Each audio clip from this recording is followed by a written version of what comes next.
Alkitab mengajar yang mau mengikut Tuhan Yesus harus menyangkal diri. Yang mau mengikut Yesus Kristus harus pikul salib.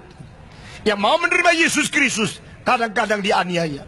Sudah lebih 900 gereja di Indonesia yang dibakar oleh orang-orang yang tidak bertanggung jawab, oleh orang-orang yang tidak menghormati Pancasila, oleh orang-orang yang namanya beragama tapi hatinya melawan Tuhan.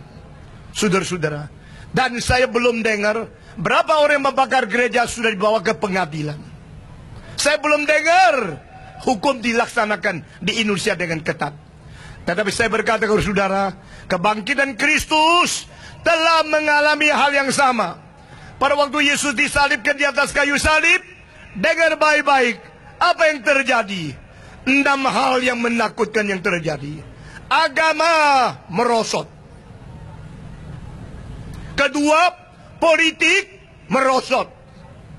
Ketiga, hukum merosot.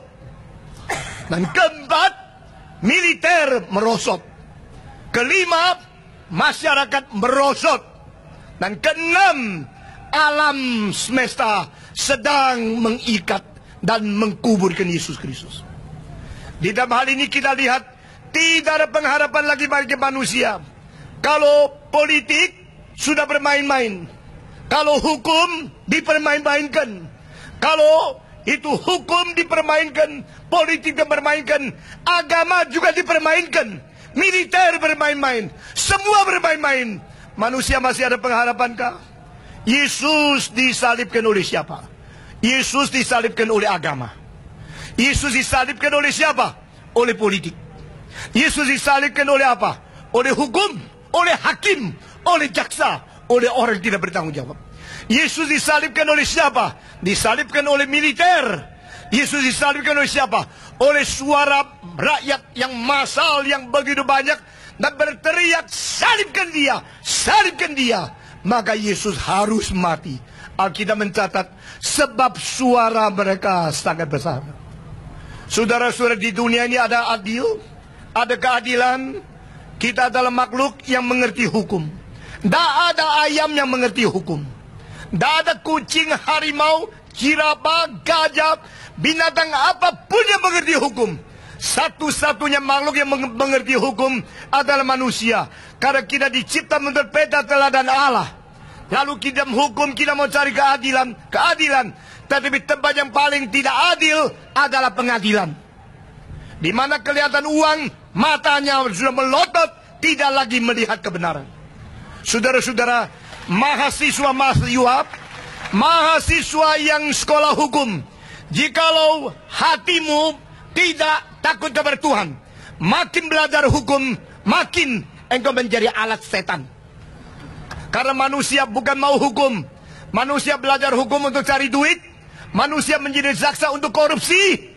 Manusia menjadi hakim untuk tidak adil. Kalau demikian, adakah pengharapan dunia ini? Saudara-saudara, Yesus bukan dibunuh oleh penyamun. Yesus bukan dibunuh oleh teroris.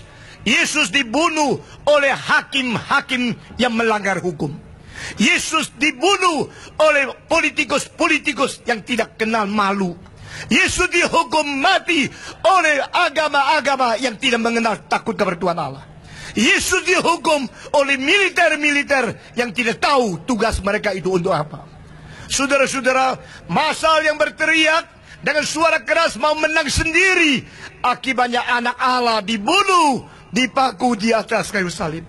Sekarang saya mau tanya, keenam kuasa ini, baik politik, baik agama, baik hukum, baik masyarakat, baik militer, baik kuasa alam, semua ini telah membelenggu Yesus di dalam kuburan.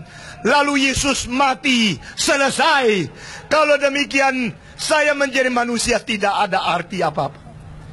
Yesus Kristus kalau tidak bangkit, umat manusia tidak ada pengharapan.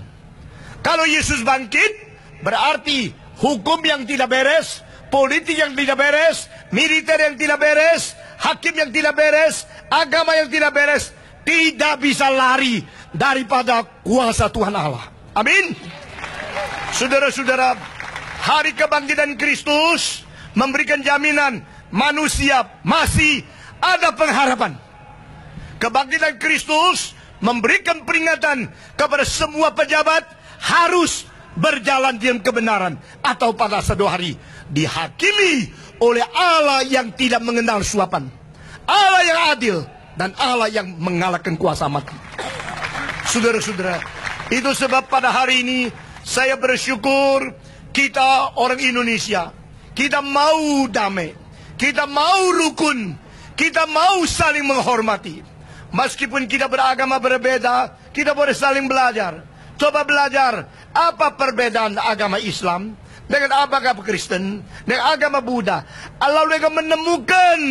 Dan hari ini saya berkata kepada saudara, sebagai seorang pendeta, saya berkata, Yesus berbeda dengan semua pendiri agama karena dia bangkit daripada orang mati.